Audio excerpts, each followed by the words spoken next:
Si us sembla, comencem mentre es van incorporant les persones que us heu anat inscrivint. Permeteu-me donar la benvinguda tant a totes les persones que esteu entrant en aquesta jornada com als nostres ponents, el senyor Enric Vinaixa, el senyor Antonio Benavides, el senyor Josep Ginesta. Permeteu-me també que em presenti, soc l'Elisabet Bach, presidenta d'Autònoms PIMEC, i, com us deia, avui fem aquesta jornada sobre, podríem dir, la lletra petita del que és aquest reglament sobre el qual es va arribar a un acord la setmana passada entre el Ministeri de Seguretat Social i els agents socials i associacions d'autònoms, que s'ha aprovat aquesta setmana i que va sortir publicat ahir al BOE. De fet, la setmana passada vam fer una primera jornada explicant la lletra gran, en podríem dir, és a dir, els grans trets d'aquest canvi de model que suposa aquest acord i aquesta aprovació, i avui fem, com us deia, la lletra petita, és a dir, què ha sortit publicat, quins canvis suposa i com ens afectarà. I agraïm molt especialment al senyor Benavides, que en un temps rècord ha preparat aquesta jornada per anar-nos introduint en aquest canvi de sistema, com dèiem, i en com ens afectarà. Per part nostra, només remarcar que per nosaltres és un punt de partida, és a dir, portem molts mesos treballant en aquest tema, tot i que no estem a Madrid negociant directament, però sí que hem anat fent aportacions en relació amb com s'havien de calcular aquests rendiments, amb quines partides calia tenir en compte de cara a que estiguéssim calculant uns rendiments nets equivalents a una nòmina, però alhora que deixés un remanent perquè les activitats professionals puguin reinvertir, puguin créixer i puguin consolidar-se. En relació a les prestacions, en relació en com s'ha d'implementar perquè sigui senzill per tothom, hi ha alguns d'aquests elements que s'han traduït en acords concrets, com per exemple aquest descompte d'un 7% per acotar millor aquests rendiments, però hi ha algunes coses que encara hi estarem treballant perquè considerem que s'han d'afinar, que cal polir, i que hi ha altres millores que pensem que no s'han introduït i s'han d'introduir. Per tant, per nosaltres, com us deia, és un punt de partida en aquest canvi de model, no un punt i final, sinó un punt de partida que encara queda molt per desenvolupar, per treballar, per introduir, per millorar.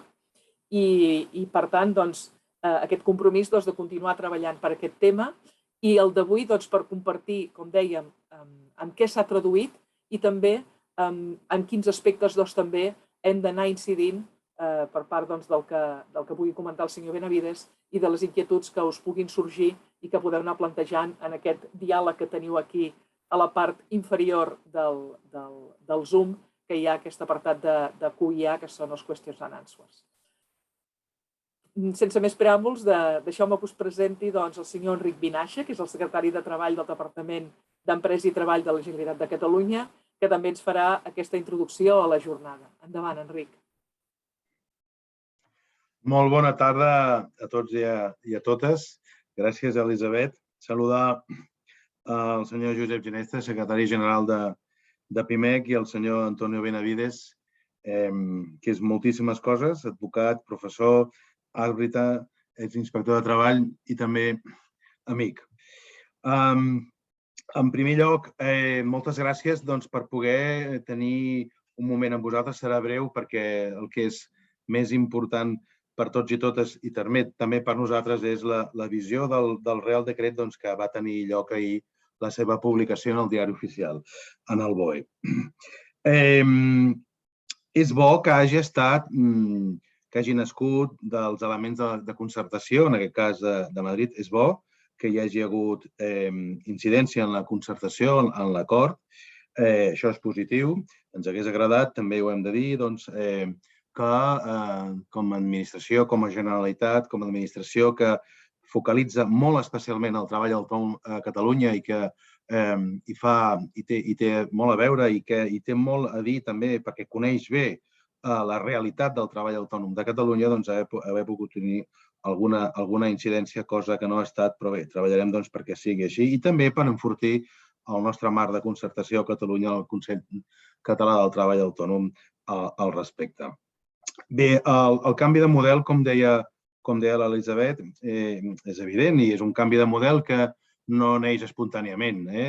Ja fa moltíssims anys que es parla del canvi, d'aquest canvi de cotització a ingressos reals i s'han focalitzat molt en aquesta normativa una proporcionalitat de les taules. Hem d'anar veient en la seva transitorietat aquestes taules, aquest nou sistema, com es va consolidant i com va afectant, que entenc que serà un període més o menys transitori, hem d'anar veient com va evolucionant. I amb això convinc, com deia l'Elisabet, que és un punt de partida, no és un punt final ni molt menys, perquè hi ha moltíssimes coses que afecten el treball autònom que considerem que s'hi haurien d'afegir o s'hi haurien de, com a mínim, de matisar. Es fa una incidència important amb les noves tipologies de sessió d'activitat. Després segur que Antonio Benavides ens il·lustrarà i altres coses. Particularment hi trobem a faltar alguns elements que comencin ja a consolidar aspectes de manteniment, de creixement del treball autònom, de qualificació del treball autònom, de focalització en temes formatius específics del treball autònom, que de moment no hi són recollits, però que segur que de la mà dels elements de concertació de Catalunya i segur que de PIMEC autònoms també hi podrem fer incidència. Recordar breument la importància cabdal que per Catalunya i per la Generalitat i pel Departament d'Empresa i Treball té el treball autònom, recordar les diferents línies d'ajuts. I en això vull començar demanant un grandíssim agraïment per la difusió que sempre ha fet de les línies d'ajuts a PIMECs autònoms, concretament l'última línia d'ajuts que va acabar ahir per donar ajuts per la transformació digital i la transformació verda mitjançant formació. Ha estat un èxit, ja us anticipo, ha estat un èxit. Hem superat per bastant les expectatives. Ara vindrà la depuració informàtica i amb tot això ja us mantindrem, evidentment, al corrent. Assenyalar que era una partida de 38 milions d'euros. També la participació de PIMEC autònoms en el programa Consolida't, un programa que seguirem invertint de cara a l'esdevenidor. També la incidència en els ajuts d'autoocupació, allò que ho deia abans, les noves persones que volen emprendre en el treball autònom. Recordar que aquest any hi hem posat 19 milions d'euros i gairebé 1.700 persones comencen l'activitat en l'aventura, per dir-ho així, de ser autònom i autònoma, i un programa que en breu, al mes de setembre, posarem endavant precisament pel creixement del treball autònom, que no és més que els ajuts a la contractació per a les persones autònomes unipersonals i que volen créixer contractant persones. Bé, jo no em voldria estendre més perquè la lletra petita segur que l'Antonio ja la té com molt més revisada. Convenia amb vosaltres que és un punt de partida i que segurament hi cal matisar alguns aspectes pel creixement del treball autònom, per la seva consolidació, per la focalització i alinear-ho també amb la focalització que des del govern de la Generalitat hi estem donant.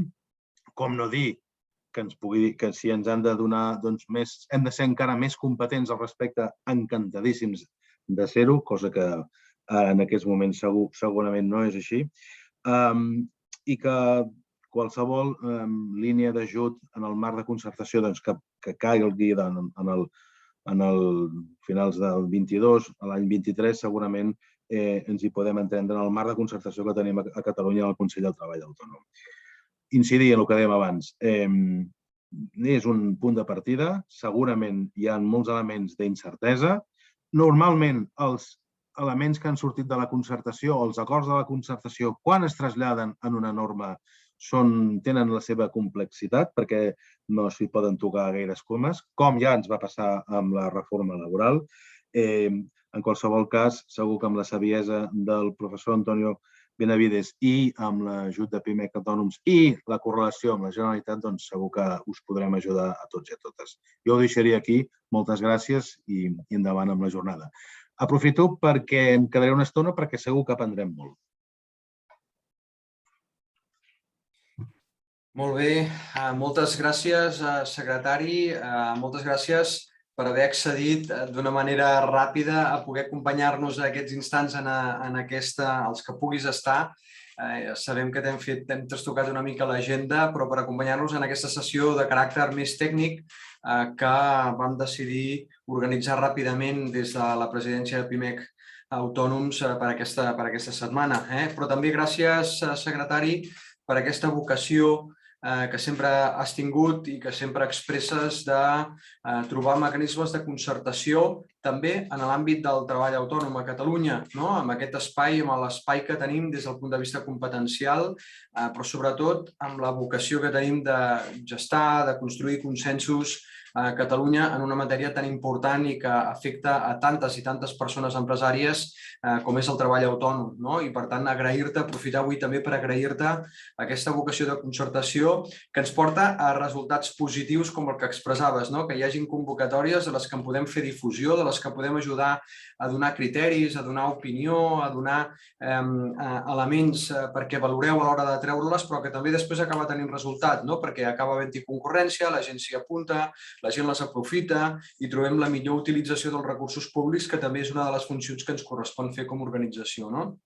Per tant, moltes gràcies per ser avui aquí, moltes gràcies per aquesta feina de concertació i, com bé deies, anem a intentar aprendre una mica com funciona a nivell pràctic i com funciona a nivell més tècnic aquesta reforma, aquesta importantíssima reforma en matèria de cotització en el règim d'autònoms. I, en primer lloc, agrair a l'Antonio Benavides Vico, advocat, professor de la Universitat Ramon Llull i de la UOC, àrbitre del Tribunal Laboral de Catalunya, exinspector de treball, però sobretot persona experta i, a més, prolífica en l'elaboració de llibres que s'han convertit en manuals professionals que molta gent que es dedica a l'assessorament d'empreses, a l'assessorament d'autònoms, a l'assessorament laboral, tenen a sobre de la taula per saber com carai s'apliquen aquestes normes sovint tan complexes de l'ordenament jurídic social,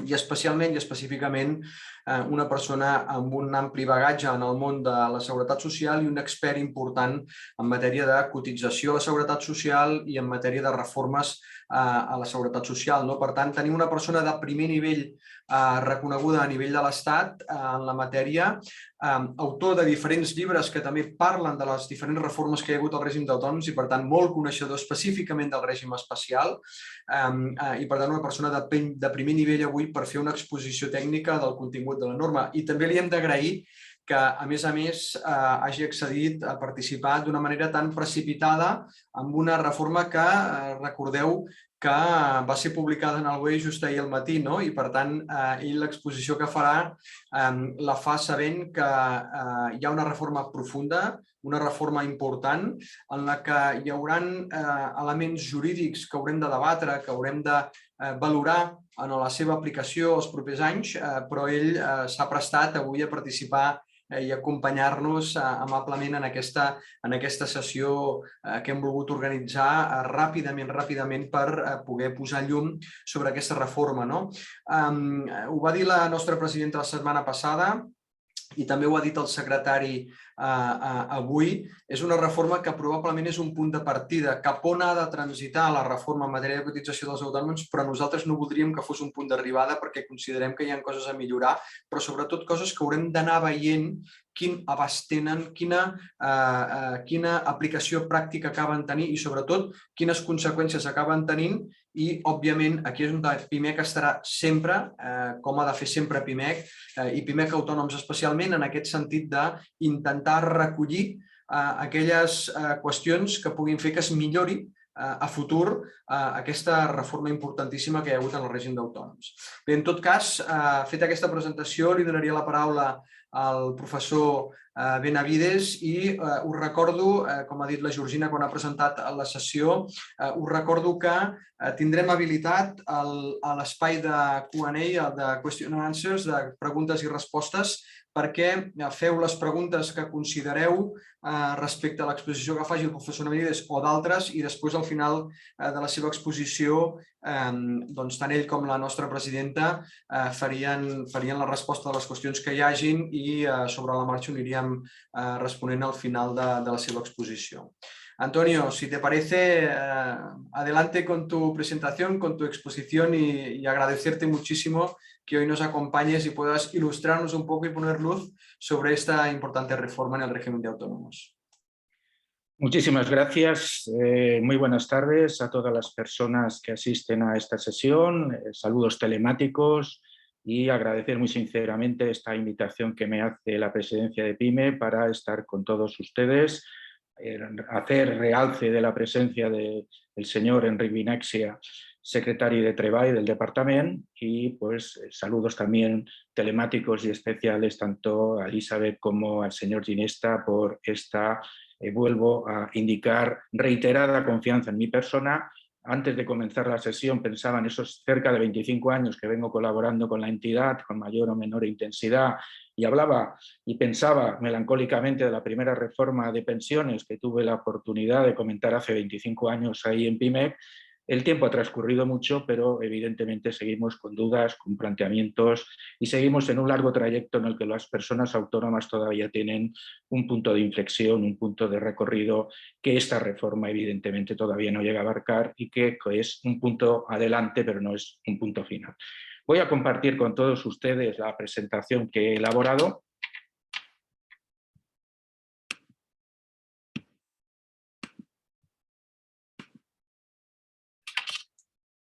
Bien, tenemos que partir de una realidad que la propia exposición de motivos del Real Decreto Ley nos establece. Tenemos en el conjunto del Estado pues esos más de 3.300.000 personas autónomas en el régimen de autónomos, pero hay que tener en cuenta que, aunque sea de forma minoritaria, también en el régimen especial de trabajadores del mar tenemos trabajadores por cuenta propia, con ese número de 13.572 personas. En el conjunto de Cataluña, en lo que es tanto en el régimen de autónomos ordinarios como en el sistema especial agrario del RETA, tenemos un total a fecha de junio de 558.654 personas autónomas, que evidentemente implica la repercusión que todo cambio pueda implicar en el ámbito de cotización, pero también en el ámbito de la acción protectora que este régimen especial viene a establecer. Hay que partir que la situación actual, el modelo que cambia con este Real Decreto Ley que entrará en vigor el próximo 1 de enero, va a modificar de una forma significativa lo que ha sido el sistema de cotización.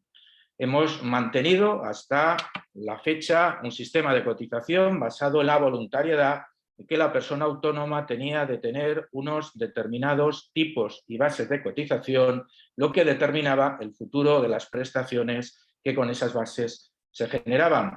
Hay que recordar, eso sí, bueno, pues que posiblemente la situación de coste, las situaciones económicas, a veces no la suficiente información, motivan que más del 80% de las personas autónomas hayan venido cotizando por bases mínimas, por las bases mínimas que cada año establecía la Ley de Presupuestos Generales del Estado, situado este año en 960,60, muy lejos de la base media del régimen general de trabajadores por cuenta ajena, que se sitúa en más de 1.900 euros, prácticamente el doble de lo que era la cotización media, abrumadoramente con más del 80% en el régimen de autónomos. El régimen de autónomos, desde hace décadas, la Comisión del Pacto de Toledo y numerosos estudios han planteado la necesidad de reforma. Lógicamente, todas las reformas pues tienen que tener su punto positivo y su punto no tan positivo. Hay que tener en cuenta que estamos hablando de cotizaciones a la seguridad social, pero cotizaciones que motivan en el futuro importes de prestaciones, y por tanto cuando hablamos de seguridad social no solo es el aspecto recaudatorio que hay que analizar, sino también el aspecto de incremento de prestaciones que en el futuro van a posibilitar este presumible incremento de bases que a partir del 1 de enero se va a materializar. El RETA, el sistema de cotización, el régimen especial de trabajadores autónomos, de trabajadoras autónomas, es deficitario, hace décadas que lo es. Anualmente se sitúa en una cifra que supera los 10.000 millones de euros de déficit. Hay que tener en cuenta que las cuotas presupuestadas para este ejercicio 2022 se sitúan en algo más de 12.000 millones y los gastos previstos se sitúan en más de 22.000 millones. Si deducimos las aportaciones que el Estado hace a fondo perdido a la seguridad social en algo más de 4.800 millones, el déficit del régimen especial de autónomos se sitúa en algo más de 5.400 millones. Evidentemente, el reformar puede implicar cambios que puedan afectar de distinto punto de vista en el sistema público de seguridad social, como en cualquier empresa, como en cualquier actividad de persona autónoma. Cuando hay déficit, hay dos fórmulas de atajar esa situación, o por la vía del incremento de los ingresos o por la vía de la reducción de gastos. Aquí lo que se ha optado es por una situación intermedia. Por un lado, va a haber un incremento previsible de las cuotas en la medida que van a haber personas que van a tener que cotizar más de lo que voluntariamente estaban cotizando en la actualidad, pero por otro lado va a haber también un secundario incremento de las prestaciones, porque a mayor bases van a haber mayor prestaciones. Por tanto, es una situación intermedia. Veremos en el futuro si lo que mayor prioridad tiene, si el incremento de ingresos o el incremento de las pensiones, es decir, de los posibles gastos. Lógicamente, en seguridad social, el ingreso puede ser obtenido de distintas formas. Se ha optado por la vía del incremento de la base, que conlleva el incremento de prestaciones. Otra vía alternativa hubiera sido incrementar los tipos y manteniendo las bases, lo que hubiera motivado una mayor recaudación, pero no un mayor importe de gasto en prestaciones. Por tanto, es una situación, desde el punto de vista económico-social, una situación mixta, porque se incrementa la recaudación, pero también se incrementa el gasto con esas mayores prestaciones que se van a generar. La realidad de la foto actual la tenemos en la transparencia que tenemos en este momento en la pantalla. Miren ustedes, las pensiones medias en el RETA son notoriamente inferiores a la media del sistema y todavía más a la media del régimen general. La pensión media del sistema se sitúa en 1.090, la de autónomos en 750. La pensión estrella del sistema, que es la pensión de jubilación, en el sistema se sitúa en 1.254, en el régimen general en 1.400 y en el régimen de autónomos 834. Hay que tener en cuenta que evidentemente tenemos una disparidad en el importe de las prestaciones. Aprovecho para indicar que quizás se extraña, se adolece en esta norma que junto con el incremento de bases y mejoras indirectas de prestaciones nos hubiera también apuntado a una eliminación de algunas particularidades que el régimen de autónomos tienen en el cálculo de prestaciones, como son la no aplicación de lagunas de cotización o como no son los cálculos que en determinadas prestaciones todavía tienen diferencias de forma significativa sobre el régimen general. Pero el cambio, el nuevo sistema de cotización rompe, por tanto, lo que ha sido hasta ahora el régimen ordinario, donde la persona elegía la base y, por tanto, elegía su futuro de cobertura a través de las prestaciones sociales del sistema. Hay que tener en cuenta que esa elección de base voluntaria venía delimitada en algunas circunstancias, bien en función de la edad, no permitiendo la elección a partir de los 47 años por una base que superara los 2.113 euros y, en algunos casos, limitando la base mínima en el sentido que los autónomos societarios y los empresarios, los autónomos empresarios de 10 o más personas tenían limitada su base mínima a una cuantía superior a la general con un importe de algo más de 1.200 euros. Por tanto, era el autónomo, la autónoma, la que en función de su decisión adoptaba cuál era su base, cuál era su coste y cuál era su futuro de prestaciones, independientemente del nivel de ingresos que pudiera acreditar. Era un elemento claramente voluntario en ese sentido. Se rompe esa elección, ese sistema de cotización y partimos a un concepto distinto.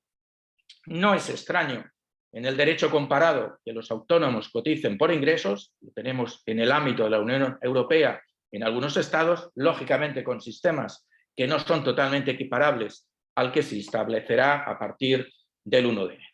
Lo primero que tenemos que señalar es que desde los primeros borradores que el Ministerio de Seguridad Social intentó negociar en la mesa de diálogo social, al resultado final hay un largo trecho. y hay un largo trecho tanto en la definición de algunos conceptos como el cálculo de rendimientos, como en las cuotas que los tramos de cotización generaban. ¿Cuál es el problema? El problema que viene delimitado, como veremos, es por los periodos transitorios que se establecen en la aplicación de la norma. Sabemos la letra pequeña en el año 2023, en el 2024 y en el 2025, pero a partir del 2026 no tenemos esos tramos delimitados. Por tanto, dependerá de la voluntad política que haya en ese ejercicio y siguientes para que los costes de las personas autónomas pues sean mayores, equivalentes o superiores a lo que hay. Se ha cerrado el corto plazo con unas cotizaciones que, evidentemente, como veremos, pues en algún caso son inferiores, pero en muchos casos van a ser algo superiores en cuantías retributivas de ingresos superiores, y el sistema, por tanto, se basa en los siguientes parámetros. La cotización deja de ser por una base elegida libremente por la persona. Antes los ingresos no delimitaban que la persona pudiera cotizar más o pudiera cotizar menos. Una persona con 14.000 euros podía cotizar lo mínimo, pero podía cotizar lo máximo, sobre 4.139,40. Ahora veremos que va a ser los ingresos los que delimitan la base de cotización. Por tanto, nos está recordando de una forma analógica el cálculo de base en el régimen general para los trabajadores por cuenta ajena, donde es el importe retributivo salarial el que determina la base y no la elección que se pueda haber en una mayor o menor cobertura. El sistema parte de que va a venir delimitado por los rendimientos netos anuales en los términos que veremos posteriormente. Esos rendimientos van a determinar unos tramos de cotización, 3 tramos cuando los importes de rendimiento de la persona queden por debajo del salario mínimo interprofesional y, por tanto, de la base mínima de cotización al régimen general, y una tabla general con 12 tramos en función de los parámetros consecutivos que los importes han establecido. Sabemos los números, sabemos los costes en los 3 próximos años, pero no sabemos los costes que habrá a partir del 1 de enero del 2026. En la medida que vamos con rendimientos netos, que veremos la fórmula de determinación, hay que incidir en que se produce un desfase entre el mes del devengo de ingreso de cuota y los resultados de ingresos y rendimientos que no se van a conocer hasta el año posterior, cuando la persona autónoma declare en el impuesto sobre la renta de las personas físicas. Por tanto, va a quedar ese decalaje temporal que va a determinar posteriormente la regularización, lo que motivará en algunos casos la posible devolución de cuotas y, en la mayoría de casos, me imagino, el incremento de las cuotas y, por tanto, el ingreso de las diferencias. Todo esto se conjuga con una regulación compleja en la que se introducen, a la hora de las normas de seguridad social, evidentes conceptos de naturaleza tributaria, y se produce un hecho claro, y es que al final el rendimiento neto que se va a computar va a depender de la mayor o menor intensidad que los gastos deducibles en el impuesto sobre la renta de las personas físicas pueda determinar el Ministerio de Hacienda.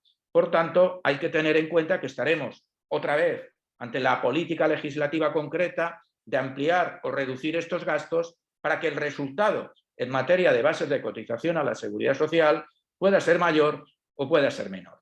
Hay que tener en cuenta que el sistema parte de que provisionalmente la persona, en función de los ingresos previstos, realizará una determinación inicial de esa base de cotización.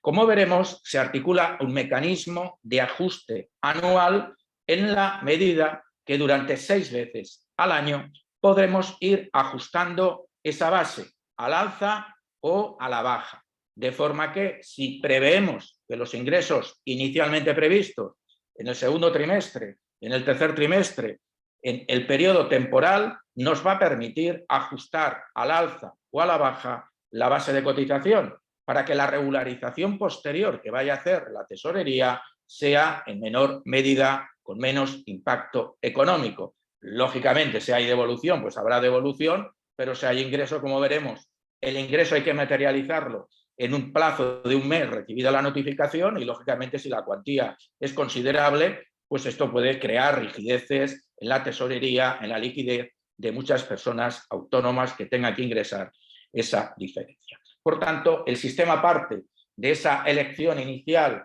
que hará la persona autónoma, el posible ajuste a lo largo del año hasta en 6 posibles ventanas para cambiar la base inicialmente seleccionada en función de los ingresos previstos y una regularización al año siguiente. Lo que motiva que, evidentemente, si hemos cotizado de más, la devolución se va a dilatar en el tiempo de una forma importante, porque todo ello va en consonancia a la presentación de la declaración del impuesto y, lógicamente, si estamos hablando del 2023, la declaración del IRPF del 2023 acaba el 30 de junio del año 2024 y la devolución no se produce hasta que la tesorería pueda calcular esos rendimientos netos y se da un plazo importante hasta el 31 de mayo del año siguiente, lo que implica que las cuotas que yo pueda haber cotizado de más en el 2023 no se me van a devolver hasta finales de mayo, o la tesorería tiene de plazo hasta finales de mayo del 2025 para proceder a la devolución, lo que evidentemente también condiciona la aplicación del sistema. El sistema se articula en una aplicación general que se producirá a partir de enero del 2032 y 2 periodos transitorios. El primero, conocemos la letra pequeña, en el periodo 2023, 2024, 2025 y no tenemos todavía, se remite a los posibles acuerdos y a la normativa posterior, las tablas, el régimen de cuotas y bases en el periodo 2026-2030. Hay que tener en cuenta, por otro lado, que la norma se articula sobre el incremento de bases. Por tanto, en materia de cotización, nos falta que se hubiera articulado con claridad una garantía de mantenimientos de porcentajes o tipos de cotización, porque no es lo mismo sobre una base delimitada X aplicar el 30,60% que de media cotiza una persona autónoma, que dentro de 2 años se descuelgue el gobierno de turno aplicando un 33, un 34, un 35. Habremos conseguido en el periodo transitorio limitar las bases porque están publicadas, pero en ningún caso en la norma se garantiza que los tipos de cotización no puedan incrementarse en los términos que es posible en la normativa de seguridad social. ¿Cómo calculamos los rendimientos netos? Aquí ha habido un largo periodo de discusión, negociación en la mesa de diálogo social. Hay que partir que el gobierno en el primer borrador articulaba que esos rendimientos netos habría que computar no solo los de la actividad económica profesional de la persona autónoma, sino que incluso se había iniciado la regulación, el primer borrador, incorporando otro tipo de rendimientos como el del trabajo por cuenta. Tal como ha quedado redactado en la norma, el rendimiento neto únicamente computa el de la actividad o actividades profesionales que pueda realizar la persona o las actividades económicas que pueda realizar la persona. Eso sí, hay que tener en cuenta que cuando hay pluralidad de actividades, aunque alguna de ellas no esté incorporada al régimen de autónomos, eso no es óbice para que esos rendimientos entren a computar la base de cotización en el RETA. Pongamos un simple ejemplo. El gestor administrativo que como persona autónoma haya podido elegir la mutualidad del colegio de gestores. No está en el sistema, pero a la vez ejercita otra actividad económica profesional y está en el RETA. Bueno, pues la base en el RETA va a tener que computar no solo los rendimientos que en esa segunda actividad pueda tener, sino también los de la mutualidad alternativa al sistema, que también entrarán a formar parte del cómputo de los rendimientos al objeto de determinar la base, lo que implica un efecto de cotización respecto a unos ingresos que no se han generado en la actividad del RETA en los términos que estoy señalando. Hay que indicar que, lógicamente, estos rendimientos netos se delimitan tanto para el autónomo persona física como para el autónomo bajo su condición de societario, teniendo en cuenta que en el caso de societarios se articula una regulación expresa. En relación a el rendimiento neto, hay que recordar los elementos, los conceptos tributarios que los autónomos pueden cotizar para calcular a nivel tributario esos rendimientos netos. La persona puede estar en estimación directa, bien sea la ordinaria, bien sea la simplificada, o puede estar en el sistema de estimación objetiva por índices o por módulos. Hay que tener en cuenta, por tanto, que va a ser el concepto tributario el que nos va a determinar con su regulación cuál va a ser el resultado final de este rendimiento y, por tanto, la mayor o menor precisión, la mayor o menor modificación de este concepto tributario puede incidir a mejor o a peor en el rendimiento neto que habrá que computar a los efectos de la base de cotización que estamos señalando. Si la persona autónoma va en el régimen tributario habitual, que es el de estimación directa, los ingresos parten de la cifra de ingreso neto que haya obtenido, es decir, ingresos brutos menos gastos fiscalmente deducibles, y los gastos fiscalmente deducibles son los del IRPF ordinario. Por tanto, la mayor o menor amplitud de esos gastos fiscalmente deducibles determinarían la mayor o menor onerosidad en el cálculo de ese rendimiento neto. Pero a diferencia del rendimiento neto a efectos tributarios, a efectos de la base de cotización a la Seguridad Social, las cuotas que se hayan podido abonar al RETA o las cuotas que se hayan podido abonar a las mutualidades alternativas al RETA computan como ingreso. Por tanto, cara a la declaración del IRPF, habrá sido un gasto deducible, pero una vez calculado ese gasto deducible, a efectos de la base de cotización en el RETA, habrá que sumar el importe de dichas cuotas. Por tanto, se minora lo que sería el rendimiento tributario, incrementándolo al alza con esas cantidades de seguridad social o de mutualidad alternativa.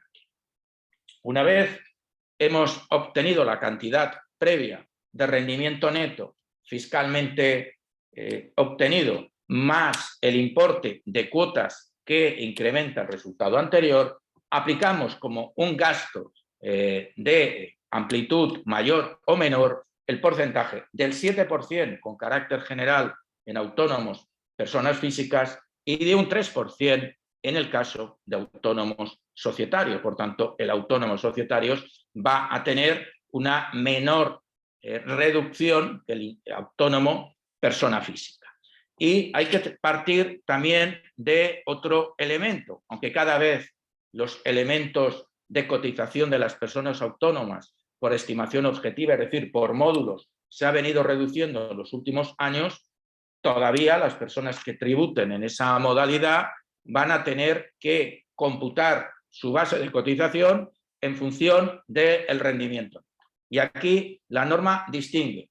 Con carácter general, las personas que están en estimación objetiva, el rendimiento neto será el rendimiento neto previo, es decir, el de aplicación sin reducciones de los índices o módulos por la actividad en ese sistema tributario, y cuando se trata de ganadería y agricultura hay una minoración aportando como rendimiento neto no el rendimiento neto previo, sino el rendimiento previo minorado menos las amortizaciones.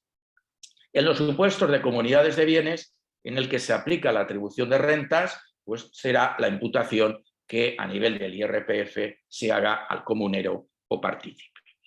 En estos casos también se aplica la misma reducción del 7 o del 3% en los términos que estamos comentando. Pero hay que señalar que en el caso de los societarios hay una matización a resaltar. Y es que la norma precisa que a la hora de determinar esos rendimientos, no solo hay que computar los teóricos rendimientos que se puedan obtener vía salarios o ingresos ordinarios, sino también, y aquí hay ya una primera laguna que habrá que completar y se remite una norma reglamentaria, habrá que computar la totalidad de los rendimientos dinerarios o en especie derivados de la participación en los fondos propios de aquellas entidades.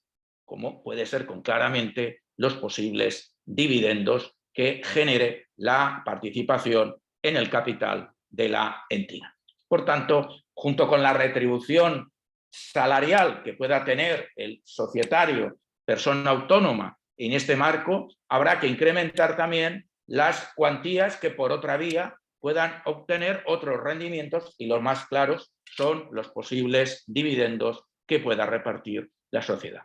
El problema es que se remite a una norma reglamentaria y esa norma reglamentaria pues todavía no conocemos su posible redacción. Lo mismo sucede en los autónomos, miembros de sociedades cooperativas o miembros de sociedades laborales, cuando en uno o en otro caso, lógicamente, estén en el régimen de autónomos. Y en este caso, junto con los rendimientos salariales que puedan tener por su participación, por su trabajo, por su prestación de servicios, habrá que incrementar el rendimiento con la totalidad de los rendimientos obtenidos, no por su trabajo, sino por el capital mobiliario en especie derivados de su condición de socios o comuneros.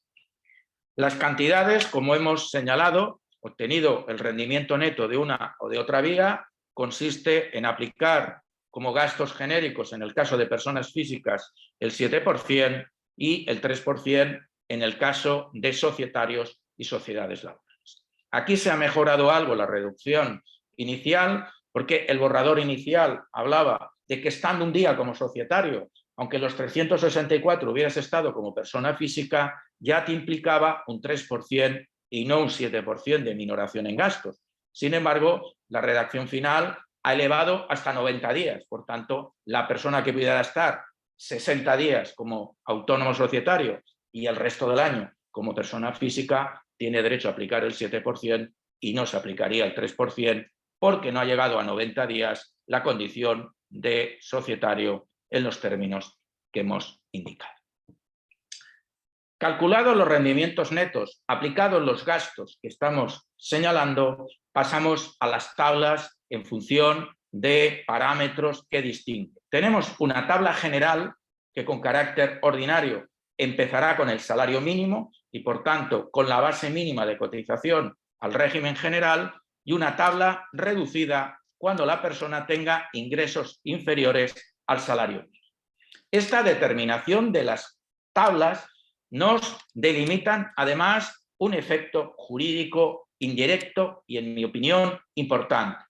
Durante mucho tiempo se ha matizado, se ha discutido si la obtención de rendimientos como persona autónoma por debajo del salario mínimo determinaban o no obligatoriamente el alta en el RETA. Hay que recordar que para causar alta en el RETA, el artículo 305 de la Ley General de Seguridad Social nos exige habitualidad. Y la habitualidad es un concepto jurídico indeterminado.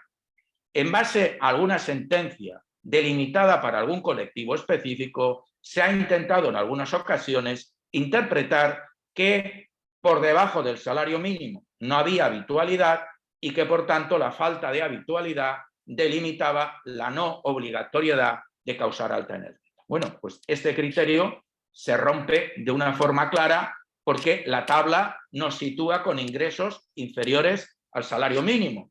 Por tanto, si alguien todavía quería mantener esa texitura en los términos indicados, pues está claro que la interpretación de esta norma sitúa por debajo del salario mínimo también la obligatoriedad de cotizar al RETA y, por tanto, causar alta en dicho régimen especial.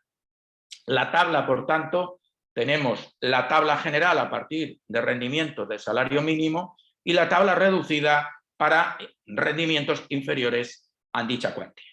Todo ello se articula en distintos tramos de cotización, como veremos posteriormente, y en cada tramo de cotización, en los 3 tramos de la base de cotización reducida, tenemos pues, bases mínimas y bases máximas, y en los 12 tramos de cotización de la tabla general tenemos bases mínimas y tenemos bases máximas.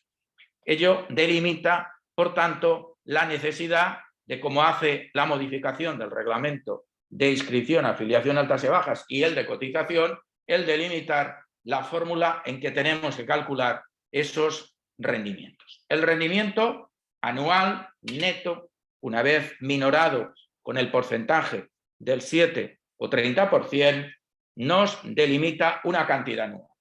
Esa cantidad anual la tenemos que dividir por el número de días en que la persona ha estado de alta en el RETA y nos da el importe diario.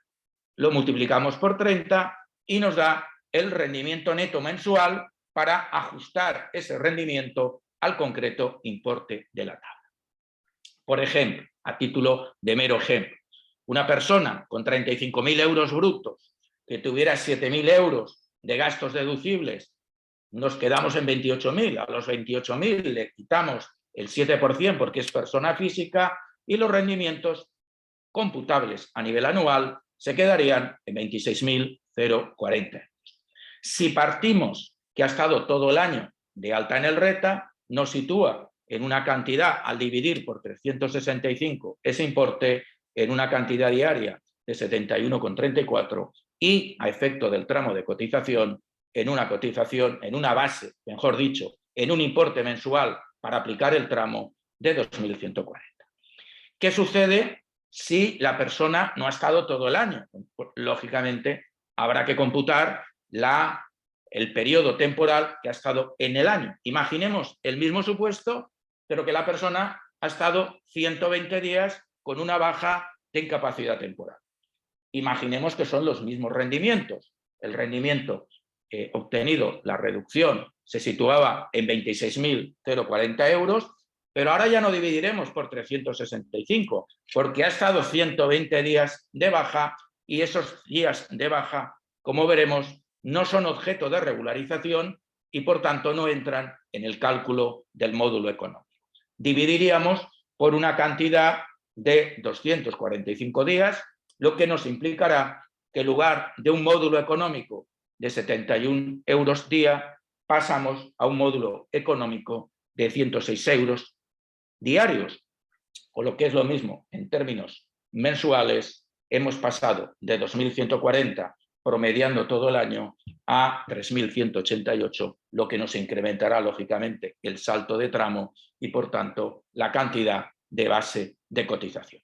Porque los días en los que no hay regularización, y veremos posteriormente que no hay regularización cuando la persona está percibiendo prestaciones del sistema.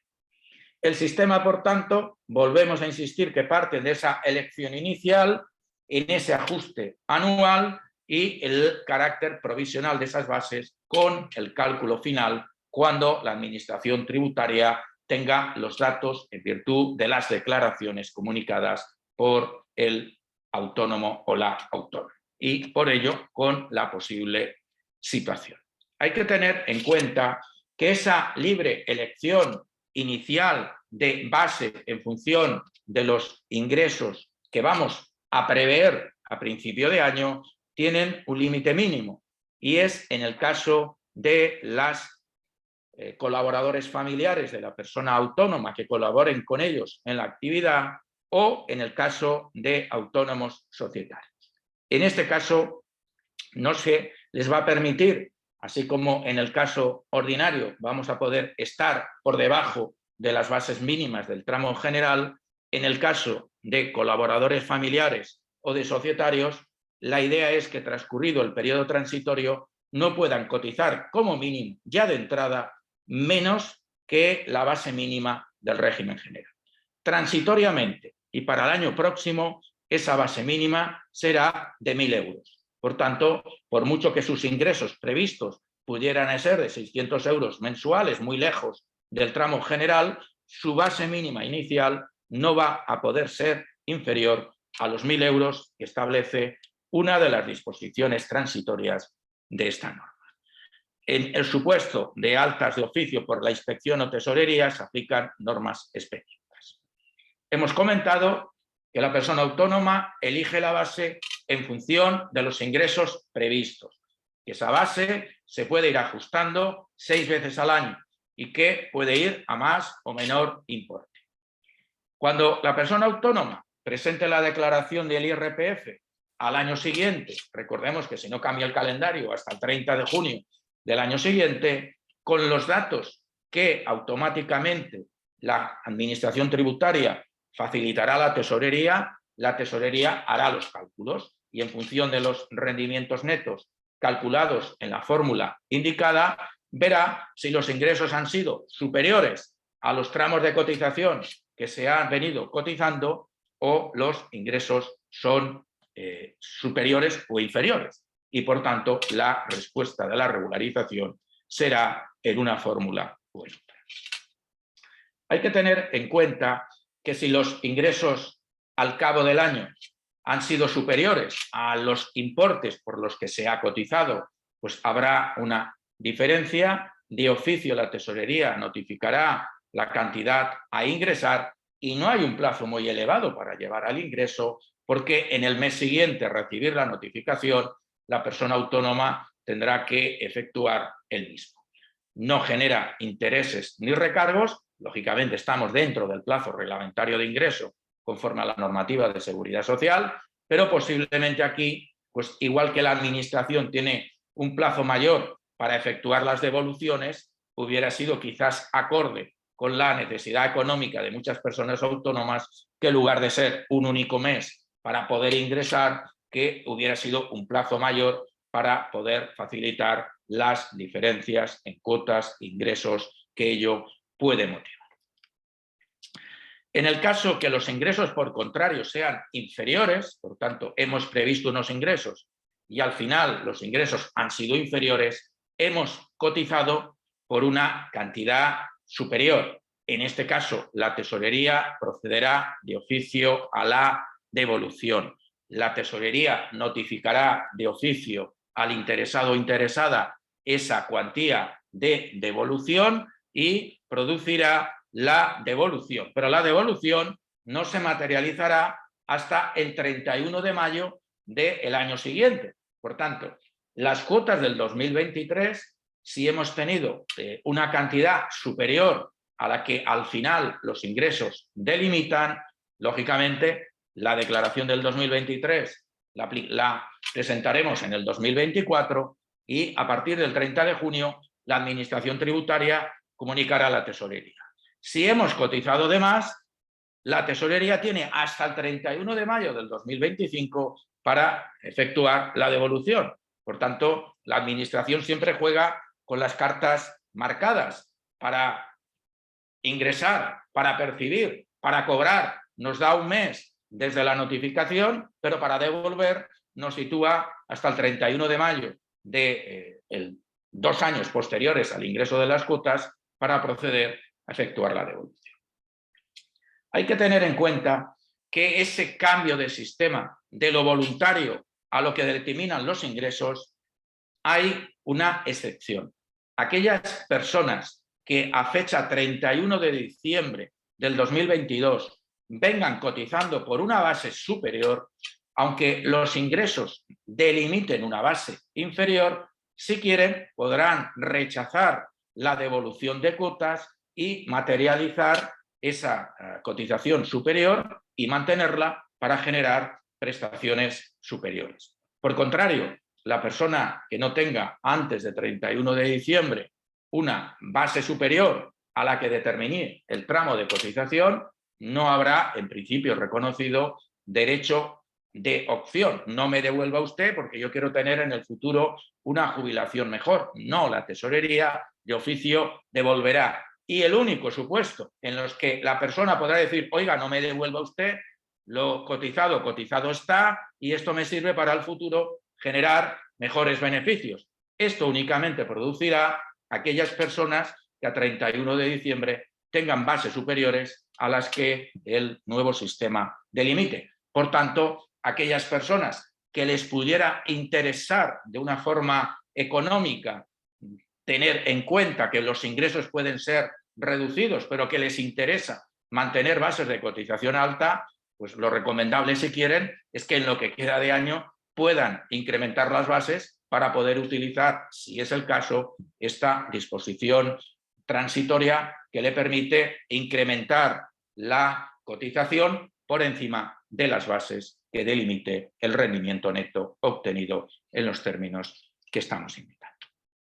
hay que tener en cuenta que, efectuada la regularización, puede haber posteriormente una regularización por la agencia tributaria, y esta regularización por la agencia tributaria pues puede determinar mayores ingresos de los que inicialmente declaró la persona o menores ingresos. Tanto en un caso como en otro, la posible regularización de la agencia tributaria delimitaría una nueva regularización por parte de Tesorería. En el caso de mayor cotización, pues los ingresos se devolverán, las cuotas se devolverán. En el contrario, que será lo normal, normalmente cuando hay una inspección de Hacienda no bajan los rendimientos, lo normal es que suban los ingresos, los rendimientos facturados, y por tanto lo habitual en estos casos es que esa regularización tributaria tenga una contrapartida de regularización al alza de las bases de cotización. Es importante señalar que para evitar la distorsión de esta regularización cuando hubieran prestaciones de la Seguridad Social, nunca se van a regularizar los periodos en los que se haya utilizado por la Seguridad Social para determinar las bases reguladoras de las prestaciones. Claro, si yo me jubilo el 1 de noviembre del 2023 y me han computado 25 años para atrás y resulta que en el 2024 me regularizaran las bases del 2023, pues ¿cómo quedaba mi jubilación? ¿Qué es lo que ha hecho la norma? Borrón y cuenta nueva. Siempre que una cotización se haya tomado en consideración para calcular una prestación del sistema, esa cotización no se toca, porque si no habría que tocar al alza o a la baja la prestación correlativa, y ello evidentemente motivaría una importante repercusión en el sistema. Por tanto, todos los cálculos de los periodos de bases reguladoras y todos los periodos en que las personas han estado percibiendo prestaciones no serán objeto de regularización, se convierten en definitivas de una forma directa y de una forma automática. Por tanto, habrá que tomar en cuenta a la hora de ese ejemplo que yo les he puesto inicialmente, que si estamos 120 días en una baja médica con incapacidad temporal, la división de regularización no sería por todo el año, por los 365 días, sino por los 365 días menos los 120 días de situación. El esquema, por tanto, parte de la elección del ajuste posible dentro del año, de la regularización y del ingreso o la devolución al año siguiente. La elección de base se puede generalizar durante 6 periodos temporales a lo largo del año, y hablando ya en concreción para lo que nos viene encima, pues tenemos que para el 2023 los tramos de cotización que se sitúan por debajo del importe del salario mínimo actual son los 3 tramos iniciales de la tabla reducida, con unas bases para salarios, mejor dicho, para rendimientos inferiores a 670 euros, entre 751, 63 y 849,66. Por tanto, será la persona que entre ese mínimo y ese máximo elija qué base de cotización. Si los ingresos los vamos analizando, vemos que para personas cuyos ingresos sean inferiores al salario mínimo, la cuota en los próximos años va a ser inferior que la que había ahora, que como mínimo, con carácter general, era sobre una base de 960,60, lo que implicaba una cuota de 294 euros. Por tanto, de bases inferiores a la base mínima del régimen general que delimita el salario mínimo, el importe a cotizar va a ser inferior. Si nos situamos hasta los 20.000, 24.000 euros, el importe posiblemente sea similar al que hay en estos momentos, pero para rendimientos superiores a 24.000 euros, la base de cotización será algo superior y, por tanto, la base y la cuota a incrementar en los próximos años. En 2024 se establece un parámetro similar en función de los tramos, en función de ese salario, estoy utilizando la palabra salario y no es correcta, en función de esos rendimientos económicos o profesionales que delimita la persona autónoma, entre el tramo de cotización determinará su elección entre una base mínima y una base máxima.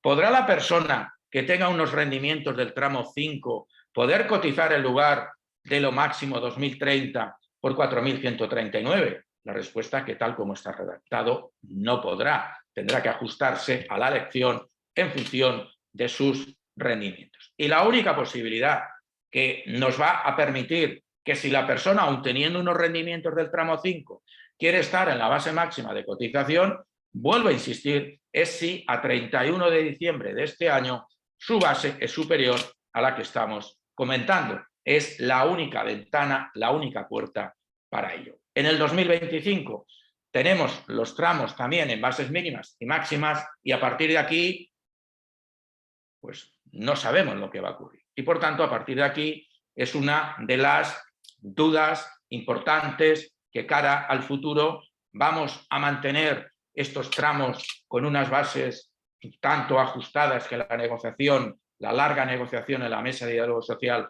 ha permitido, o nos vamos a ir a unas bases muy superiores. Lógicamente, lo suyo es que se hubiera establecido todo el periodo transitorio con unas bases, que las reglas de juego estuvieran claras, pero únicamente hay 2023, 2024, 2025 y a partir de 2026 dependerá de la voluntad política o de la situación que correctamente se haya que aplicar en relación al importe que estamos comentando. Desde el punto de vista de cuota, pues vemos que pasamos de una cuota mínima de 294 euros que ahora tenemos con carácter general a una cuota que por debajo del salario mínimo nos sitúa entre los 230 y los 275 euros. Por tanto, por debajo de los 294. Pero a partir de los 1.700, 1.850 euros mensuales, es decir, alrededor de unos 20.400 euros anuales, la cuota será algo superior a lo que hay hasta ahora, siempre teniendo en cuenta esa equiparación entre el mantenimiento de los actuales tipos, porque esto es otra de las circunstancias que se tendría que haber garantizado en esta norma legal. ¿Qué sucederá cuando nos comamos los turrones y lleguemos al 1 de enero del 2023? ¿Cómo va a funcionar el sistema? Pues el sistema empieza el 1 de enero. En principio, la persona autónoma seguirá cotizando en el 2023 por la misma base que tenía en el 2022, salvo que la ley de presupuestos, en lugar de fijar la base mínima como está ahora en 960,60, lo fijara en otro importe, en cuyo caso seguiremos cotizando por esa cuantía. Y eso no es óbice para que la persona voluntariamente a lo largo del año pueda ajustar, si lo considera oportuno, en función ya de los incrementos previstos. Si no, la regularización se producirá en el 2024 y a partir de la regularización en el 2024 pues habrá o el ingreso o la devolución y pues tal como están las circunstancias, en muchos casos podrá ser ingreso en ese plazo de un mes que hemos venido señalando. Para los societarios y colaboradores familiares de la persona autónoma se establece, como hemos comentado, una base mínima no inferior, aunque los ingresos sean inferiores al salario mínimo, que en 2023 no puede ser inferior a una base de 1.000 euros. Y a partir de ahí también, silencio, no se sabe lo que ocurrirá en el 2024 y lo que ocurrirá en el 2025. Desde el punto de vista de los societarios, la solución en 2023 tampoco es negativa respecto a lo actual, porque recordemos que los societarios actualmente tienen una base no inferior a 1.234 euros. Por tanto, en el 2023 la base mínima puede ser inferior a la que tienen en estos momentos, pero el problema será 2024, 2025 y para adelante. Se modifica la cotización para los jubilados activos en el sentido que hasta ahora elegían la base mínima habitualmente, ahora también será el rendimiento neto obtenido conforme a la normativa anterior. Y para finalizar,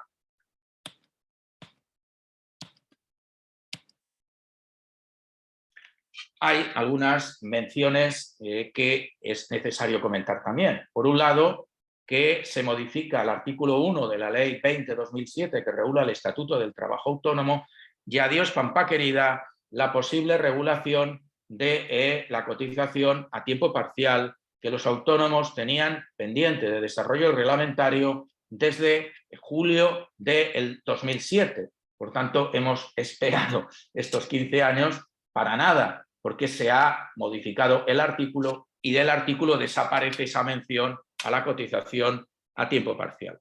La derogación de la posible cotización a tiempo parcial del autónomo conlleva la dificultad de que el autónomo pueda acceder a la jubilación parcial en términos análogos o similares a la de los trabajadores por cuenta ajena, porque se estaba pendiente de ese desarrollo para el desarrollo correlativo de la jubilación parcial. En materia de beneficios de cotización, acabo, los que venían teniendo beneficios a 31 de diciembre los seguirán manteniendo sin ninguna minoración en el futuro, pero cara a las situaciones a partir del 1 de enero hay una reformulación de los beneficios. Las tarifas planas se mantendrán, pero con una diferencia de cuota. De los 60 euros actuales pasarán a 80 euros durante los próximos años y posiblemente en años posteriores se incrementarán.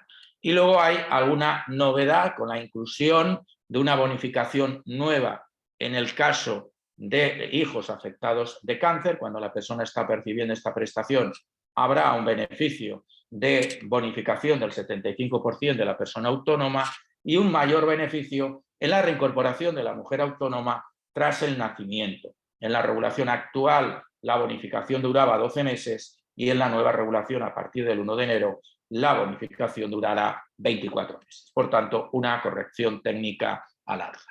Y en relación a la acción protectora, y aquí sí que acabo, una mejora en la regulación del cese de actividad en supuestos de cese temporal de la actividad va vinculado a la posible existencia de trabajadores por cuenta ajena cuando se ha aplicado un ERTE de reducción o suspensión de contratos o cuando no hay trabajadores autónomos, cuando no hay personas trabajadoras que tengan la persona autónoma a una reducción de ingresos. La prestación en estos casos se reduce del 70 al 50% y hay también otras mejoras en materia de prestaciones al crearse una nueva prestación equiparable al cese de actividad que se denomina prestación para la sostenibilidad, que va vinculado a que el trabajador autónomo pertenezca a los sectores de actividad a los que se le puede aplicar el denominado mecanismo red que reguló la reforma laboral y que introdujo en el artículo 47 bis del Estatuto de los Trabajadores. Hay un cambio técnico en la prestación de nacimiento y cuidado menor en relación al cálculo de la base reguladora y hay, por último, el mantenimiento de la incapacidad temporal. Durante la incapacidad temporal, durante todo el trayecto de discusión, se quería incorporar como mejora obligatoria en todos los supuestos y finalmente se ha mantenido la voluntariedad de la cobertura cuando el trabajador o trabajadora autónoma ya está de alta en el régimen general y tiene la incapacidad temporal en dicho régimen. Esto es, a grandes rasgos, lo que esta visión rápida de la publicación ayer en el Boletín Oficial del Estado nos ha conllevado a poder comentar técnicamente en relación a la misma. Reitero mi agradecimiento y a su disposición si hay algún comentario o consulta a realizar. Muchas gracias.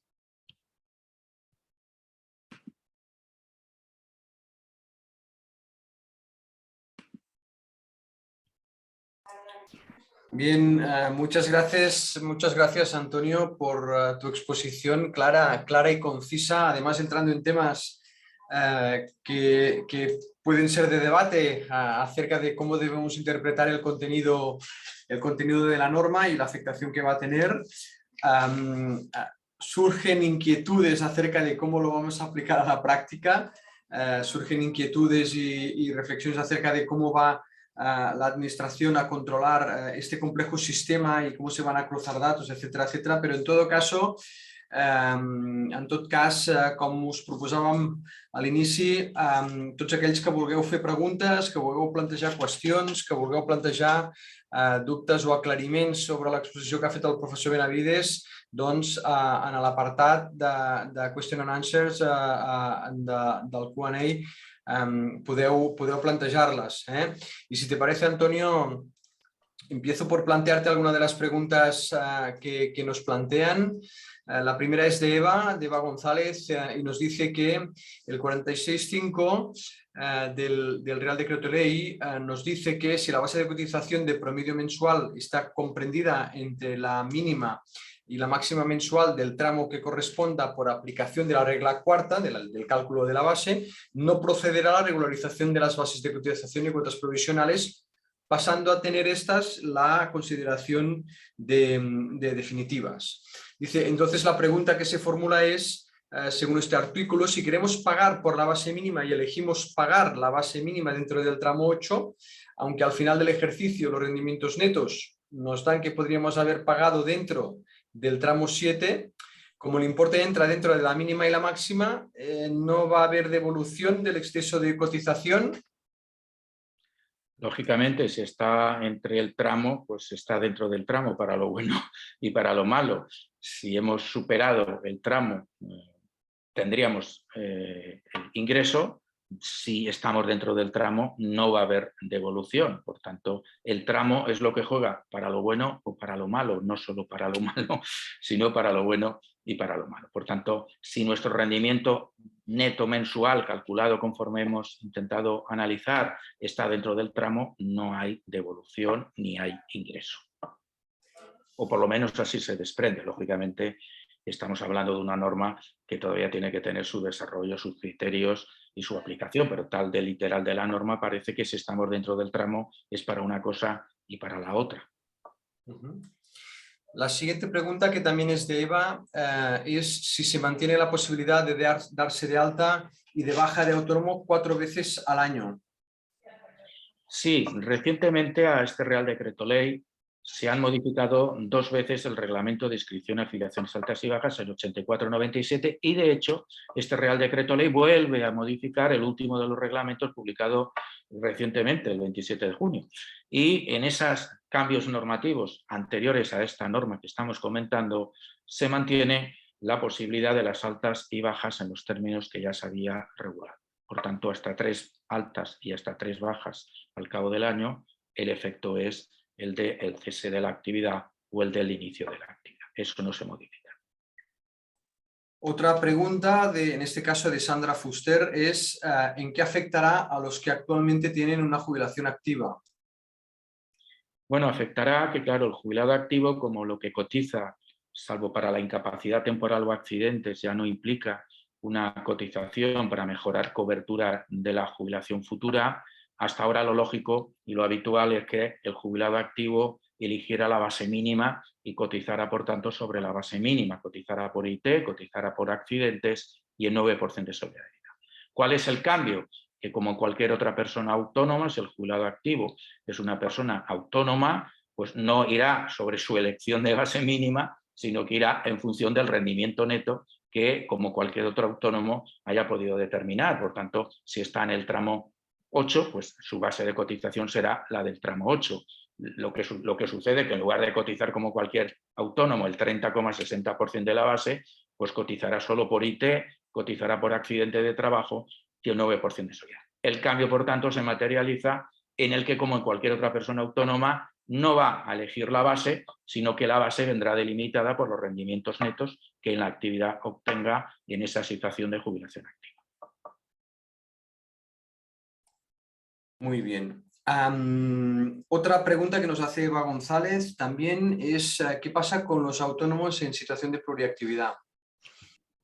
Los autónomos en situación de pluriactividad se mantiene el mismo beneficio que había con anterioridad, si lo cotizado en régimen general y régimen de autónomos en contingencia común supera el tope de la cuota máxima en función de la base máxima del sistema, se le efectúa la devolución del 50% de lo que exceda. No cambia, lo único que cambia es el plazo de devolución, que en la normativa vigente la tesorería tenía que devolver antes del 31 de mayo del año siguiente el exceso, y ahora se dilata hasta 4 meses después de la posible regularización que eleve a definitivas las bases de cotización provisionalmente cotizadas. Ahí aprovecho esta pregunta para pedirte que expliques qué sucede. Bueno, primero, para aquellos que no tengan tanto conocimiento, qué es la situación de pluriactividad, para los que no tengan tanto conocimiento jurídico, y qué efecto tiene el estar cotizando al régimen general y de autónomos en la vida laboral a efectos de prestaciones, un poco sintéticamente y de forma sencilla para la gente que nos esté escuchando. Situación de pluriactividad es cuando la persona a la vez realiza varias actividades y una actividad es en el régimen general, es un trabajador por cuenta ajena que está de alta en una empresa como trabajador por cuenta ajena, pero esa persona a la vez realiza una actividad por cuenta propia y tiene que causar alta en el RETA.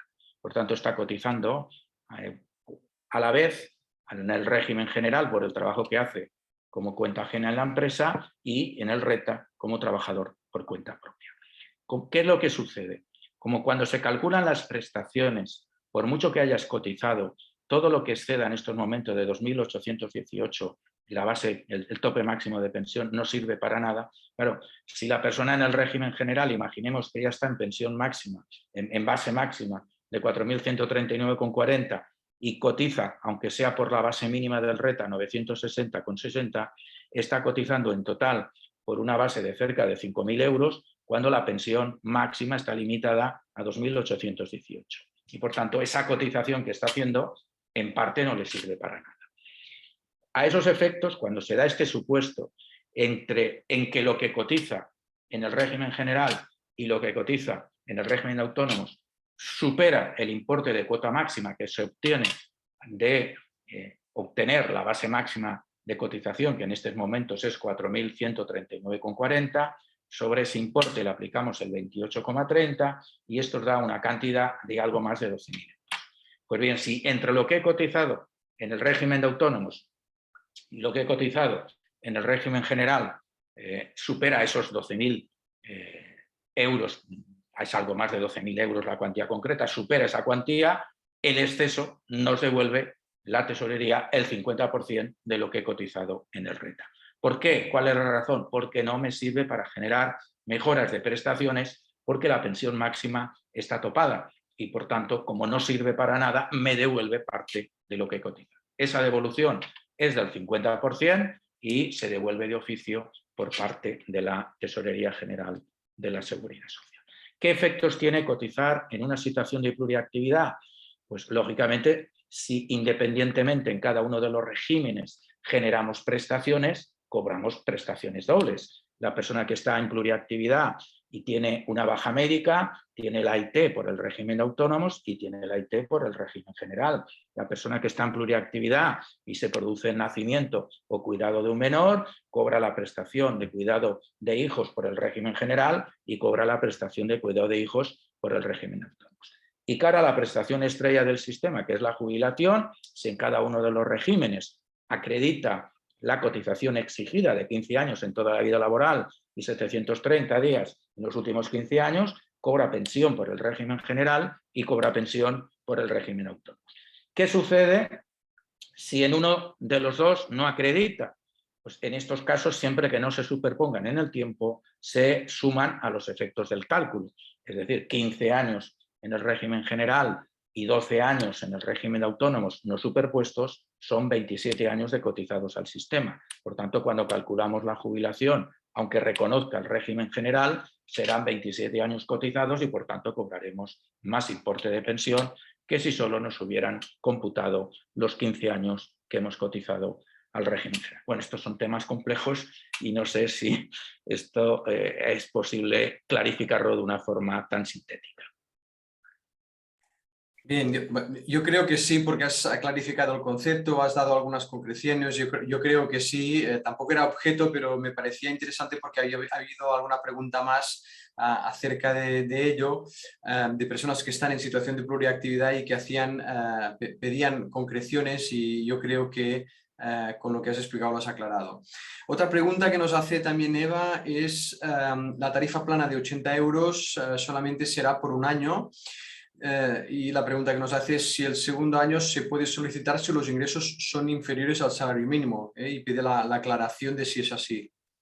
Bueno, pues según la redacción del Real Decreto Ley es así. Tenemos un primer año no vinculado a ingresos de los 60 pasaremos a 80 euros y el segundo año, así como ahora no tenía ninguna delimitación y incluso en el caso de tarifas planas que afectaban a personas menores de 30 a 35, hombres o mujeres, o incluso habían tarifas planas en localidades de menos de 5.000 habitantes, o teníamos tarifas planas para personas discapacitadas o víctimas del terrorismo o personas discapacitadas sobrevenidas, todo esto desaparece. El primer año tenemos el 80% sobre la base mínima del tramo 1 de la tabla general, pero el segundo año viene condicionado a que la persona obtenga unos ingresos inferiores a la SMI. Si obtiene ingresos iguales o superiores, pues en este caso solamente tendrá el primer año de tarifa plana. Por tanto, en tarifas planas claramente hay un importante recorte. Y lo que, en mi opinión, se tenía que haber salvaguardado es el efecto de las personas discapacitadas. Cualquier ayuda que se haga a la colaboración y a la inserción como profesional en el ámbito de la discapacidad es poco y, por tanto, en mi opinión, la derogación que se hace de esas tarifas planas no tiene mucho sentido social, por mi parte, ninguna.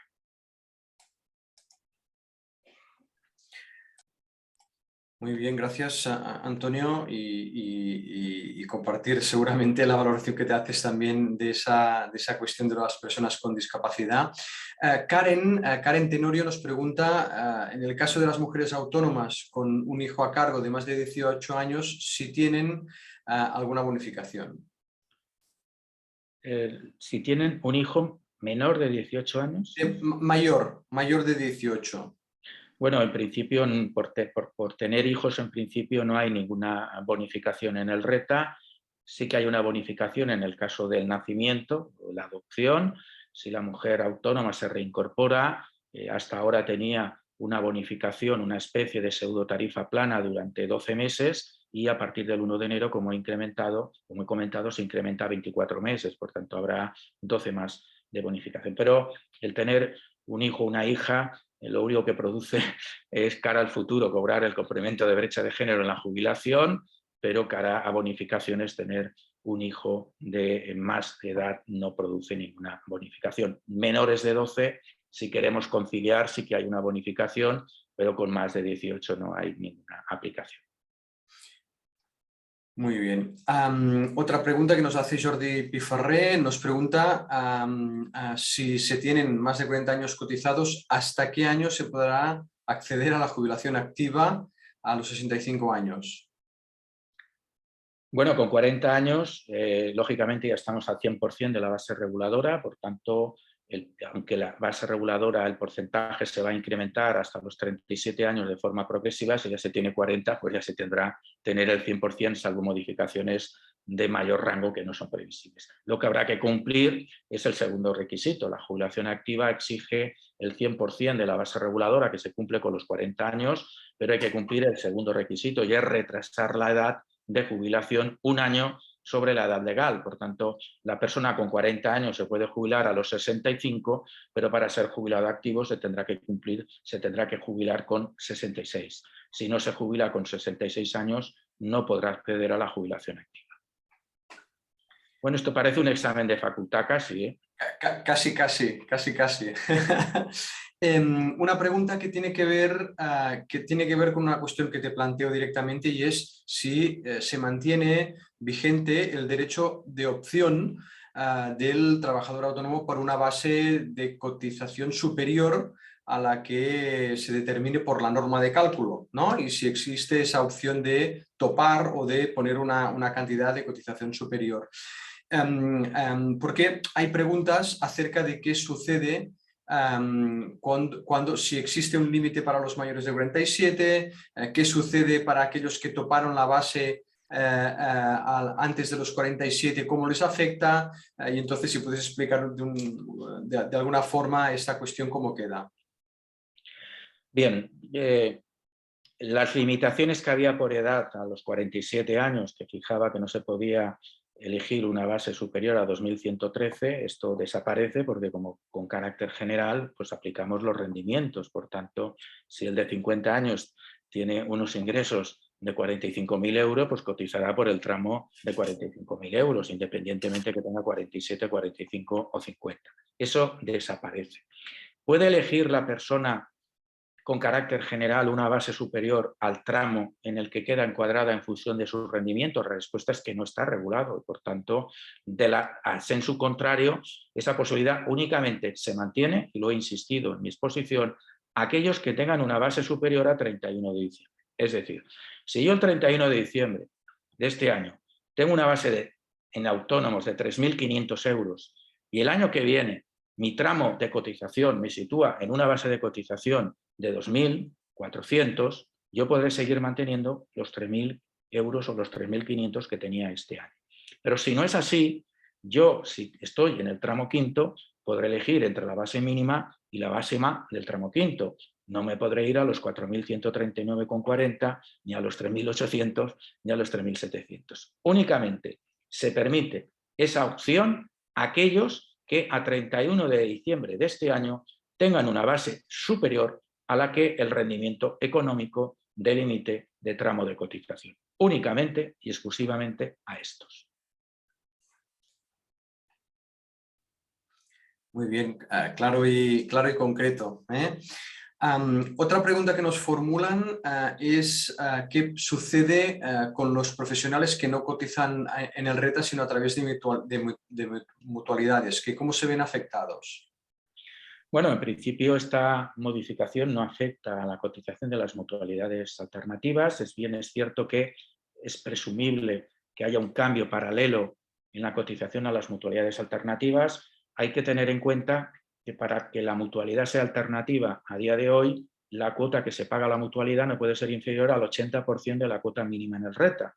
Por tanto, como ahora no habrá una base de cotización mínima general en el RETA, sino que va en función, como hemos venido insistiendo, por los rendimientos netos, lo previsible es que haya cambios que afecten a la cotización en las mutualidades alternativas. Pero a fecha de hoy, tal como está el Real Decreto Ley, la única mención que se establece respecto a mutualidades alternativas es lo que ya se había regulado en la Ley de Presupuestos Generales del Estado del año anterior, que es cuando la persona está jubilado por el Sistema Público de Seguridad Social y ejercita, como es posible, la jubilación con una actividad compatible en una mutualidad alternativa, tiene que cotizar el 9% de solidaridad sin cortapisa y, por tanto, sobre la base en estos momentos mínimas. El Real Decreto Ley lo que establece es que esa cotización de solidaridad del 9%, en estos casos de compatibilidad entre jubilación y mutualidad alternativa, se aplicará sobre la base mínima del tramo 1 de la tabla general de rendimientos que cada año hemos visto que sucede. Pero lo que vaya a afectar a la cotización, me imagino que se modificará, porque el condicionante de que la cuota no sea inferior al 80%, pues ahora no tiene sentido, porque no vamos a una base mínima general, sino a una base mínima por rendimientos. Otra pregunta que nos hacen es respecto a los tipos a aplicar, si existirán tipos según tipo de actividad. No, no es previsible que se modifiquen los tipos. Sí que es verdad, vuelvo a insistir, que por la puerta de atrás el incremento recaudatorio, una vez que se ha conseguido por parte de la negociación de las asociaciones de autónomos reducir notoriamente los importes iniciales de bases de cotización que los tramos de cotización implicaban, el incremento recaudatorio puede ir por incrementar los tipos de cotización, pero en principio parece que si queremos, dentro de lo políticamente correcto, mantener una equiparación con el régimen general, no estaría muy justificado que en contingencia común en el régimen general se cotizara el 28,30 y que en autónomo se cotizara un porcentaje superior, cuando hay que tener en cuenta, vuelvo a insistir, que para muchas prestaciones todavía hay un recorrido de desigualdad de las personas autónomas respecto al régimen general. Bien, y un par de preguntas de David Brau, el amigo David Brau, que dice si al año y 5 meses la tesorería establece en la revisión que se debió cotizar por mayor base, ¿qué prestaciones no podemos regularizar si realizamos el pago en el mes de plazo? Jubilación, incapacidad permanente, muerte, supervivencia. Cualquier base de cotización que haya servido para calcular una base reguladora de cualquier prestación es definitiva. No habrá regularización, ni más o menos. Cualquier base de cotización comprendida entre el cálculo de la base reguladora y la fecha del hecho causante no tendrá modificación, será definitiva. Por ejemplo, en una prestación de nacimiento y cuidado de menor, a partir del 1 de enero, en los autónomos, en lugar de computar la base de cotización del mes anterior, como es en la norma general, computarán la de los 2 meses anteriores. Claro, por tanto, habrá 2 meses teóricos entre el cálculo de la base reguladora y la fecha del hecho causante. Bueno, pues estos 2 meses intermedios tampoco será objeto de regularización. Y todo el periodo de perfección de la prestación de seguridad social tampoco será objeto de regularización. Por tanto, no va a tener ningún efecto porque va a ser definitiva la base de cotización que inicialmente se hubiera condicionado de provisional. ¿Esto qué va a motivar? Va a motivar, como he intentado explicar, que cuando los rendimientos anuales haya que dividirlos, como esos días no son de regularización, no dividiremos por 365. Es el ejemplo que yo les ponía con una persona que estuviera 120 días de baja. Los rendimientos serán los anuales, pero en lugar de dividir por 365, dividiremos por el día que no es objeto de regularización. Si ha estado 120 días de baja médica, no dividiremos por 365, sino que dividiremos por 245. ¿Esto que provoca? Que el módulo económico suba y que pueda subir de tramo de cotización. Y la última pregunta que hacía, que era la segunda que hacía David, es si se seguirá manteniendo la tarifa plana para societarios, como hasta ahora. Si se aplica sobre la parte de la base mínima de los aproximadamente 960 euros, ¿cuál crees que será el criterio? Pregunta cuál es el criterio, yo lo matizo, ¿cuál crees que puede ser el criterio? Bueno, el criterio evidentemente había sido publicado ayer la ley, el Real Decreto Ley, no entrando en vigor hasta el 1 de enero, pues no hay todavía criterio. Mi opinión es que los autónomos societarios, tras una larga batalla jurídica y tras los pronunciamientos del Tribunal Supremo, no tiene mucho sentido discriminar la base jurídica para reconocer la tarifa plana al autónomo.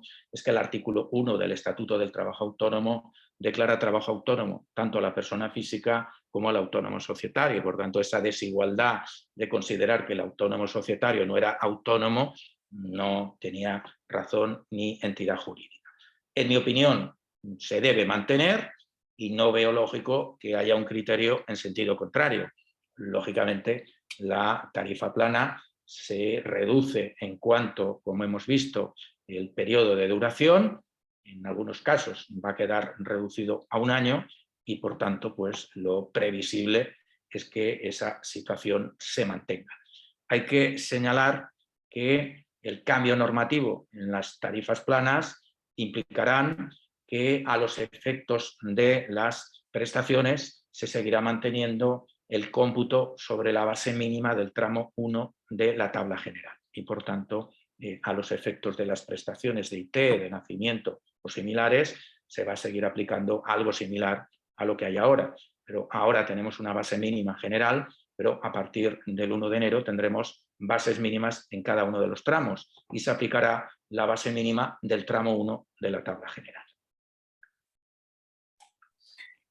Muy bien, unas cuantas preguntas. Yo creo que si dejáramos más tiempo irían cayendo más preguntas. Déjame que te haga una que creo que puedes responder y es una apuesta.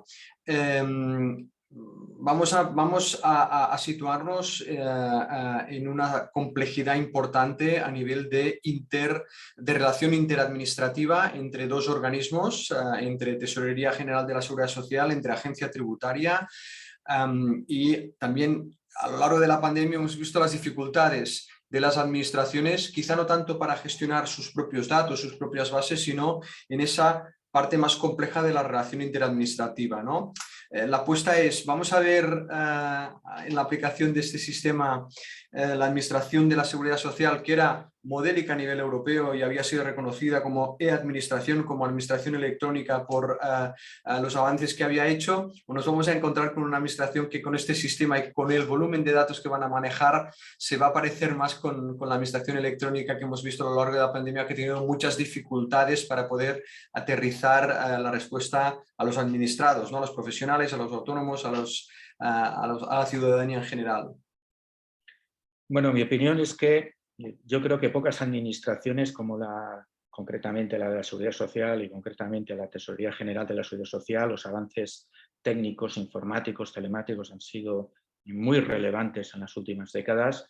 Yo creo que todo el mundo que se interconecta y se interrelaciona con tesorería, pues podrá, lógicamente, yo siempre digo amablemente a mis excompañeros de tesorería que en tesorería manda el ordenador y eso es para lo bueno y es para lo malo. Yo creo que la propia norma establece la obligación legal de intercomunicación entre las administraciones, el facilitar esos datos por parte de la agencia o la administración tributaria, no la agencia tributaria, sino las haciendas forales también en el País Vasco, Navarra, y por tanto, pues yo creo que va a haber esa intercomunicación. Todo esto lleva evidentemente un rodaje, llevará unos aplicativos para que los autónomos puedan, en su caso, hacer las gestiones. Hablaba incluso que habrá una app muy fácil que pueda gestionar desde incluso del teléfono móvil. Todo esto es lógico que sea así, pero no nos engañemos, al final el cálculo lo va a hacer tesorería con los datos que suministre la agencia tributaria, que son los datos que nosotros hemos declarado en Hacienda, en la IRPF. Por tanto, el resultado final, si esto hay una intercomunicación clara y rápida, pues puede evitar que los cálculos no son tan complicados, no son tampoco efectuar a logaritmos complejos, sino vemos que del rendimiento neto hay que sumarle el importe de la cuota de seguridad social, aplicarle el 7 o el 3% de deducción, una operación matemática muy simple, y ver en qué tramo está situada la persona. Por tanto, no son dificultades. Claro, se me ha olvidado indicar, por premura del tiempo, que aunque ya implícitamente estaba, se modifica la ley del IRPF y toda persona autónoma tiene que sí o sí presentar la declaración del IRPF. Por lo tanto, hay que tener en cuenta esas circunstancias. Y para aquel que no la presente, la norma también establece un cómputo provisional sobre la base mínima de la tabla 1, del tramo 1 de la tabla general. Por tanto, yo creo que ahí no va a haber problema. Creo que la tesorería tiene los suficientes recursos informáticos. Es verdad que no todos los organismos de la administración laboral, de seguridad social o relacionados tienen esos equipamientos informáticos, pero la tesorería yo creo que sí que lo cuenta y es posible que no haya excesivos problemas en la gestión de este cambio tan relevante del sistema. Muy bien, pues muchas gracias, Antonio, por tu exposición, por las respuestas a bote pronto, que has tenido que dar muchas de ellas y que, insisto, que seguirían cayendo más preguntas. Hemos tenido una importante afluencia de personas interesadas. Vamos a hacer difusión de estos cambios. Yo creo que te vamos a pedir más veces que nos acompañes para seguir clarificando, intentar construyendo criterios y, sobre todo, lo más importante, que nos ayudes a construir ese relato acerca de las reformas o las mejoras que podemos introducir a una cuestión tan importante, tan relevante para nuestra organización, para nuestra organización de autónomos, como es esta reforma en materia de cotización. I jo ja, sense més coses a dir, passaria la paraula a la nostra presidenta de PIMEC Autònoms, l'Elisabet Bach, perquè fes la cloenda i valoració d'aquesta jornada. Sí, Josep. Mireu, jo m'he quedat com amb 3 grans idees de calat, perquè, evidentment, com deia avui l'Antonio, la lletra petita és molt àmplia. Hi ha molts aspectes diferenciats dintre del que és aquesta reforma,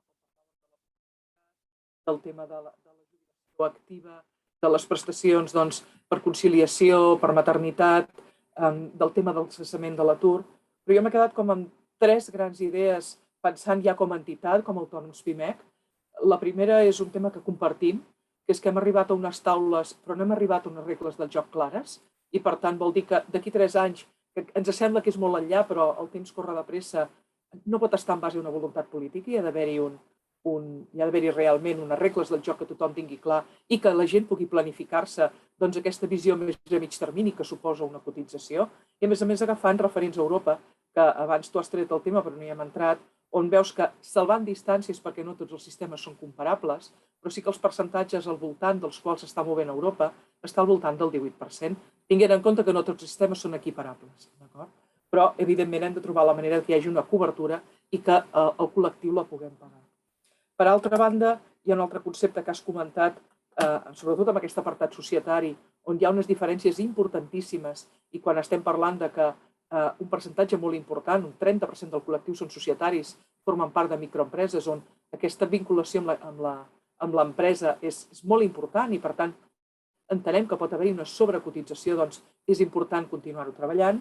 I, finalment, hi ha una idea que has dit molt al final, una mica de passada, però que, en el fons, has dit hem de veure com es va cotitzant i com es van cobrint aquesta diferència que hi ha entre les cotitzacions i les prestacions, entre les persones assalariades i les persones autònomes, perquè si no ens trobem amb una desigualtat o amb una banda o amb l'altra.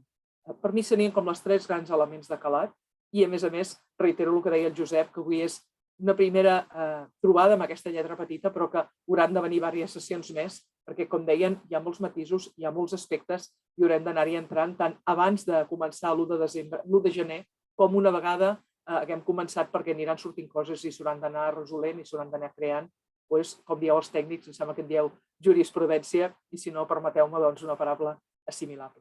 Per part meva, agrair al secretari que ja ens ha deixat, però agrair, encara que no hi sigui, la seva presència en aquesta jornada, agrair a l'Antonio l'esforç que ha fet amb aquest esforç de síntesi, amb aquesta premura de temps, amb la claredat que ens ha explicat tots aquests conceptes i amb la bona voluntat també de respondre a aquestes preguntes de trinxera que diem per anar donant aquesta orientació i aquesta possible ubicació amb tots els que heu participat. I agrair també al Josep la seva intervenció, com sempre, excepcional, orientant tots els temes i anar clarificant tots els punts. Moltíssimes gràcies i fins a la propera.